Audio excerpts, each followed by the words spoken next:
नमस्कार।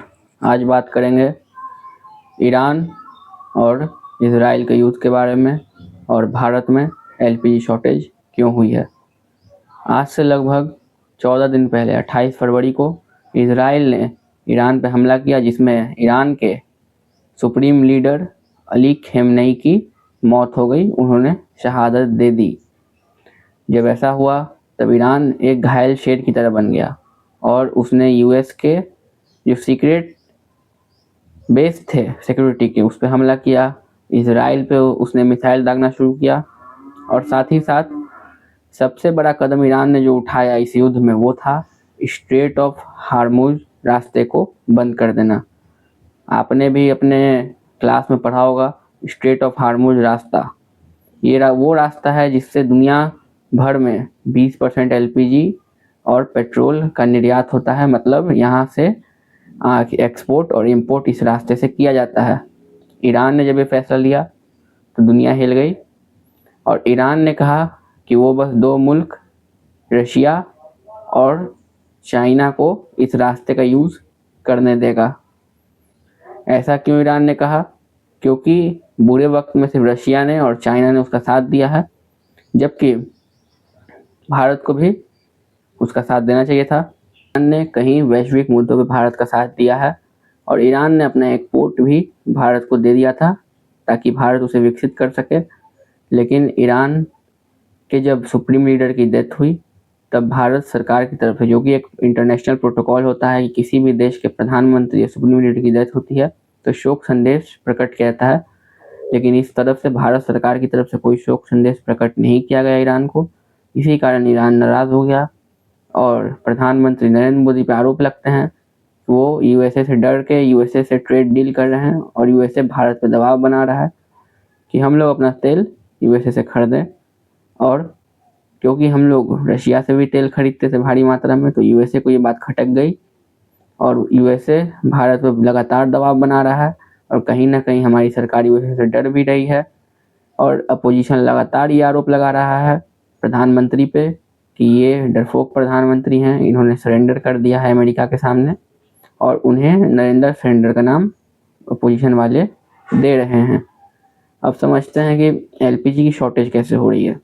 जब ये रास्ता स्ट्रेट ऑफ हार्मुज बंद हुआ तो एलपीजी जो उस रास्ते से आता था उसका निर्यात पूरी तरीक़ा से बंद हो चुका। वहाँ से आन जान रोक दिया गया है और सिर्फ दो मुल्क उस रास्ते को यूज़ कर सकते हैं, रशिया और चाइना।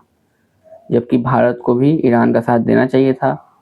ईरान ने भी हमारा साथ दिया था बहुत सारे मुद्दों पे पहले भी, लेकिन भारत सरकार पे आरोप लग रहे हैं कि हम लोग यूएसए से डर के हमारी सरकार उनसे ट्रेड डील कर रही है, जिसके बदले वो 18% टैरिफ, हमारे जो 50% टैरिफ का धमकी डोनाल्ड ट्रंप ने दिया था वो 18% उसे रिड्यूस कर देंगे।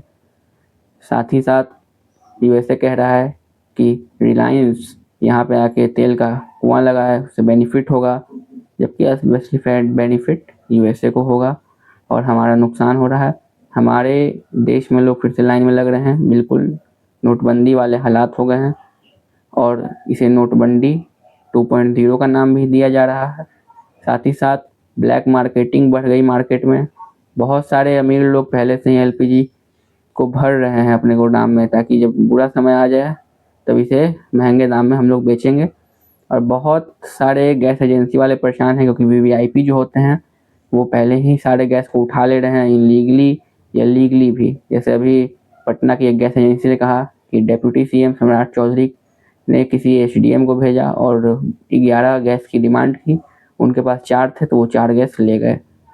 और एलपीजी के दाम भी बढ़ गए, 1040 कहीं 1080। लॉज में रहने वाले बच्चों को सबसे ज़्यादा दिक्कत हो रही है, हॉस्टल में रहने वाले बच्चों को सबसे ज़्यादा दिक्कत हो रही है, क्योंकि वो लोग महीने में एलपीजी को हमेशा से रिफ़िल करवाते थे तो उन्हें अब 100 रुपया जो रिफिलिंग था उसका 300 देना पड़ रहा है, जिसका 300 था उसको 600 देना पड़ा, यानी 2 गुना दाम बढ़ गया है।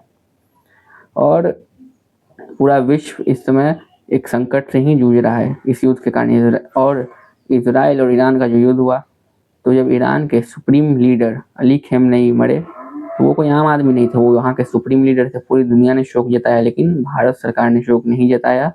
इसी कारण ईरान हमसे नाराज़ है, जबकि ईरान हमारा एक अच्छा दोस्त रह चुका है और पूरी दुनिया ये जानती है कि अमेरिका हमेशा किसी से दोस्ती करती है तो अपने फ़ायदे के लिए और अपने नुकसान को देख के ही करती है। और अमेरिका किसी का नहीं है, अमेरिका को खुद सुपर पावर बनना है। और अमेरिका के राष्ट्रपति ने एक दिन ये कहा कि मोदी हमारे दोस्त हैं, इसलिए मैं उनका पॉलिटिकल कैरियर बर्बाद नहीं करना चाहता। ये सीधे-सीधे भारत की बेइज्जती थी, क्योंकि ये यहाँ के प्रधानमंत्री की बेइज्जती हो रही थी। लेकिन सरकार इस पे चुप है, सरकार कुछ नहीं कह रही है। देश के नेता प्रतिपक्ष राहुल गांधी लगातार सवाल उठा रहे हैं, लेकिन कोई जवाब नहीं मिल रहा है। देश की जनता लाइन में लगी हुई है, कतारों में लगी हुई है गैस सिलेंडर के लिए। और ये भी कहा जा रहा है कि कुछ दिन बाद तेल मिलना बंद हो जाएगा, एलपीजी मिलना बंद हो जाएगा। सरकार कह रही है कि मार्केट में एलपीजी है, और लेकिन तब भी हमारी सरकार एलपीजी का निर्यात नहीं करती है उतना। मतलब भारत में एलपीजी बहुत कम बनता है, और दुनिया के लगभग 20 से 30% जो एलपीजी और तेल आता है वो स्ट्रेट ऑफ हार्मोज के रास्ते से ही आता है। लेकिन अब वो रास्ता बस 2 मुल्क यूज़ कर रहे हैं। इसे दुनिया में जब ईरान ने ये सख्त कदम उठाया तब दुनिया में तबाही के हालात आ गए। लेकिन भारत चाहता तो रास्ते आसान थे, लेकिन भारत की सरकार अमेरिका के दबाव में काम कर रही है, ऐसा लग भी रहा है यहाँ के लोग। और ये युद्ध जो हो रहा है ये बेहद ही दुनिया में इसका बहुत गलत इम्पैक्ट पड़ेगा, क्योंकि अभी तो एलपीजी की शॉर्टेज हुई है, पेट्रोल की। आगे देखिए किस किस चीज़ की शॉर्टेज हो सकती है पूरे वर्ल्ड में। और अमेरिका की जो कूटनीति है, कहीं इसके कारण दुनिया को बहुत बड़ा संकट ना झेलना पड़े। आप क्या सोचते हैं इस युद्ध के बारे में? कमेंट बॉक्स में बताएं और चैनल को सब्सक्राइब करें, वीडियो को शेयर करें।